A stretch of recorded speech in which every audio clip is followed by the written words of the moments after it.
നമസ്കാരം. ഞങ്ങൾ ഇന്ത്യയുമായി ഒരു കരാർ ഉണ്ടാക്കുകയാണ്. മുൻപുണ്ടായിരുന്നതിൽ നിന്ന് വളരെ വ്യത്യസ്തമായോ. ഇപ്പോൾ അവർക്ക് എന്നെ ഇഷ്ടമല്ല, പക്ഷെ അവർ ഞങ്ങളെ വീണ്ടും സ്നേഹിക്കും. ഞങ്ങൾക്ക് ന്യായമായ ഒരു ഇടപാടുണ്ടാകും, ഒരു ന്യായമായ വ്യാപാര ഇടപാട്.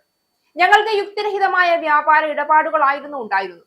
എന്നാൽ ഞങ്ങൾ ന്യായമായ ഒന്നിലേക്ക് എത്തുകയാണ്. സാക്ഷാൽ അമേരിക്കൻ പ്രസിഡന്റ് ഡൊണാൾഡ് ട്രംപിന്റെ ഹൃദയത്തിൽ നിന്ന് ഇന്ത്യയോടുള്ള സ്നേഹത്തിന്റെ ഉറവ പൊട്ടിയൊലിച്ചുവന്ന വാക്കുകളാണ്. ലോക പോലീസ് എന്തിന് ഇന്ത്യയോട് ഈ സ്നേഹത്തിന്റെ പാത സ്വീകരിക്കുന്നു? ലോകം മുഴുവൻ കാൽച്ചുവട്ടിലുള്ള ട്രംപ് എന്തിന് ഇന്ത്യക്ക് മുന്നിൽ മാത്രം അടിയറവ് പറയുന്നു? അമേരിക്ക ഭരിക്കുന്ന ചെകുത്താൻ എങ്ങനെ സ്നേഹത്തിന്റെ ഭാഷ ഇന്ത്യ എന്ന് പറയുമ്പോൾ സ്വായത്തമാകുന്നു? ഈ ചോദ്യങ്ങൾക്കൊക്കെ ഒരൊറ്റ ഉത്തരം മാത്രമേ ഉള്ളൂ, അതാണ് മോദി. ഇന്ത്യയുമായി യുക്തിപൂർവമായ ഇടപാടിന് ഒരുങ്ങുകയാണെന്നും തീരുവ കുറയ്ക്കാൻ പദ്ധതിയുണ്ട് എന്നും US പ്രസിഡന്റ് ഡൊണാൾഡ് ട്രംപ് തന്നെ വ്യക്തമാക്കിയിരിക്കുകയാണ്. റഷ്യയുമായുള്ള എണ്ണ വ്യാപാരം മൂലമാണ് ഇന്ത്യ ഇത്രയും ഉയർന്ന തീരുവകൾ നേരിട്ടതെന്ന് ട്രംപ് പറഞ്ഞു. കൂടാതെ റഷ്യൻ എണ്ണ വാങ്ങുന്നത് ഇന്ത്യ നിർത്തിയതായും ട്രംപ് പറയുന്നുണ്ട്.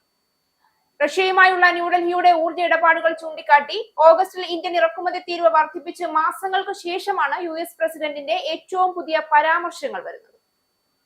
യുക്രൈൻ അധിനിവേശവും യുദ്ധവും അവസാനിപ്പിക്കാൻ റഷ്യൻ പ്രസിഡന്റ് വ്ളാഡിമിർ പുടിനെ പ്രേരിപ്പിക്കുന്നതിനുള്ള സമ്മർദ്ദ തന്ത്രമായാണ് ഈ നടപടി വിലയിരുത്തപ്പെട്ടത്.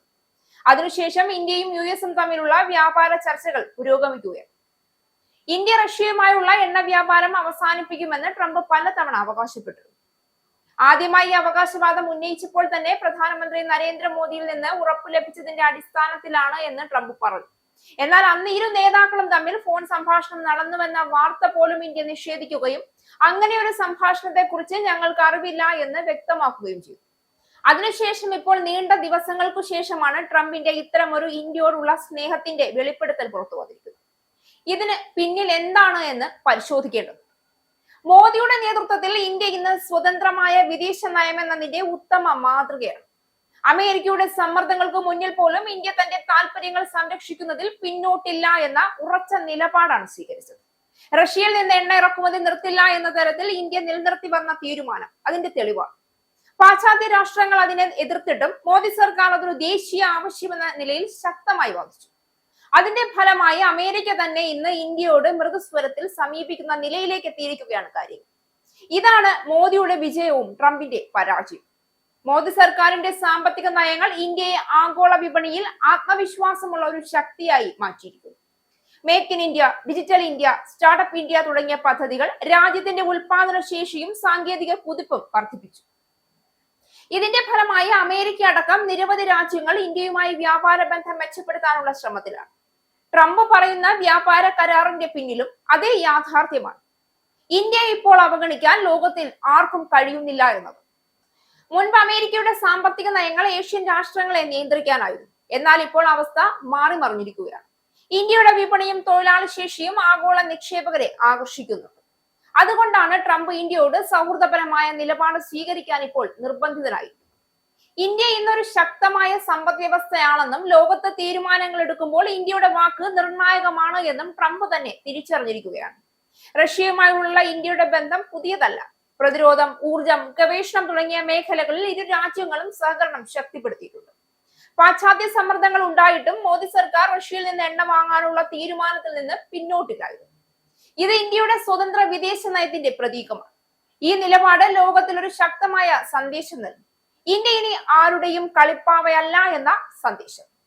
ഇതൊക്കെ തന്നെയാണ് ഇന്ന് അമേരിക്കയെ വഴങ്ങാൻ നിർബന്ധിതമാക്കിയത്. ഭയപ്പെടുത്തി ഇന്ത്യയോട് കാര്യം കാണാൻ ശ്രമിക്കുന്നത് വിഡ്ഢിതമാണ് എന്ന് ട്രംപിന് ബോധ്യമായി കഴിഞ്ഞു. ട്രംപ് തന്നെ ഇപ്പോൾ തീരുവ കുറയ്ക്കാനുള്ള നീക്കം ആരംഭിച്ചിട്ടുണ്ട്. ഇത് രാഷ്ട്രീയമായും സാമ്പത്തികമായും ഇന്ത്യയുടെ ശക്തിയുടെ അംഗീകാരം കൂടിയാണ്. അമേരിക്കൻ ഉൽപ്പന്നങ്ങൾക്ക് ഇന്ത്യൻ വിപണിയിൽ പ്രവേശനം ലഭിക്കണമെങ്കിൽ അമേരിക്കയ്ക്ക് ഇന്ത്യയോടുള്ള സൗഹൃദപരമായ സമീപനം സ്വീകരിക്കേണ്ടതുണ്ട്. ഇത് മോദിയുടെ നയതന്ത്ര ജയം തന്നെയാണ്. മോദിയുടെ നേതൃത്വം ഇന്ത്യയെ ആഗോളതലത്തിൽ അഭിമാനകരമായ സ്ഥാനത്ത് എത്തിച്ചു കഴിഞ്ഞു. ലോക നേതാക്കളുമായുള്ള അദ്ദേഹത്തിന്റെ സൗഹൃദ ബന്ധം, ഉറച്ച അഭിപ്രായ പ്രകടനം, രാജ്യത്തിന്റെ താല്പര്യങ്ങൾ സംരക്ഷിക്കുന്ന ഉറച്ച നിലപാട്, ഇതൊക്കെ ഇന്ത്യയെ ഇന്നത്തെ നിലയിലെത്തിച്ചു. ട്രംപിനെ പോലുള്ള ശക്തനായ അമേരിക്കൻ പ്രസിഡന്റ് പോലും ഇന്ത്യയെ തുല്യ പങ്കാളിയായി കാണേണ്ടി വന്നിരിക്കുന്നു. അത് മോദിയുടെ നയതന്ത്ര മിടുക്കിന്റെ ഫലമാണ് എന്ന് പറയാതെ വയ്യ. ഇന്ന് ഇന്ത്യ വിദേശ ബന്ധങ്ങൾ കൈകാര്യം ചെയ്യുന്നത് സ്വാഭിമാനത്തോടെയാണ്. ആരുടെയും അനുമതിയില്ലാതെ ഇന്ത്യ തന്റെ താല്പര്യങ്ങൾ നിശ്ചയിക്കുന്നു, നടപ്പാക്കുന്നു. അതുകൊണ്ടാണ് ലോകം ഇന്ത്യയോട് സഹകരിക്കാൻ ആഗ്രഹിക്കുന്നത്. അമേരിക്കയുമായി ട്രംപ് സൂചന നൽകിയ വ്യാപാര കരാർ ഇന്ത്യക്ക് സാമ്പത്തികമായി കൂടുതൽ ആനുകൂല്യങ്ങൾ നൽകും. എന്നാൽ അതിലും പ്രധാനമായത് ലോകം ഇന്ത്യയുടെ സ്വതന്ത്രതയും ഉറച്ച നിലപാടും അംഗീകരിച്ചു എന്നുള്ളതാണ്. ട്രംപ് പ്രഖ്യാപിച്ച വ്യാപാര നീക്കം ഇന്ത്യയുടെ വിജയ കഥയുടെ തുടർച്ചയാണ്. ലോക രാഷ്ട്രീയത്തിൽ ഇന്ത്യയുടെ ശബ്ദം ഇപ്പോൾ ശക്തമാണ്. അതിനു പിന്നിൽ മോദിയുടെ ഉറച്ച കാഴ്ചപ്പാടും ജനങ്ങളുടെ പിന്തുണയുമാണ് എന്നത് വ്യക്തവുമാണ്. ട്രംപ് ഇന്ത്യയോട് വഴങ്ങേണ്ടി വന്നത് ഒരു സാമ്പത്തിക കരാറിന്റെ കാര്യത്തിൽ മാത്രമല്ല, അത് ആഗോള വേദിയിൽ ഇന്ത്യയുടെ മഹത്തായ പുനരുജ്ജീവനത്തിന്റെ അടയാളം കൂടിയാവുക. ഇസ്രായേലിന്റെ 5 സൈനിക താവളങ്ങളിൽ കനത്ത നാശനഷ്ടം. മോദി വെളിപ്പെടുത്തുന്ന ഇന്ത്യയുടെ വികസനത്തിന്റെ മയക്കുമരുന്ന് വിൽപ്പനയ്ക്കെതിരെ ശക്തമായ നടപടിയെടുത്ത് ഷാർജ പോലീസ്. അമേരിക്കയിലെ സാധാരണ മനുഷ്യരോട് കൂടിയാണ് കോൺഗ്രസിനുള്ളിൽ പങ്കുവയ്ക്കാൻ വി ഡി സതീശൻ ഓപ്പറേഷൻ സിന്ദൂറിൽ ഉപയോഗിച്ച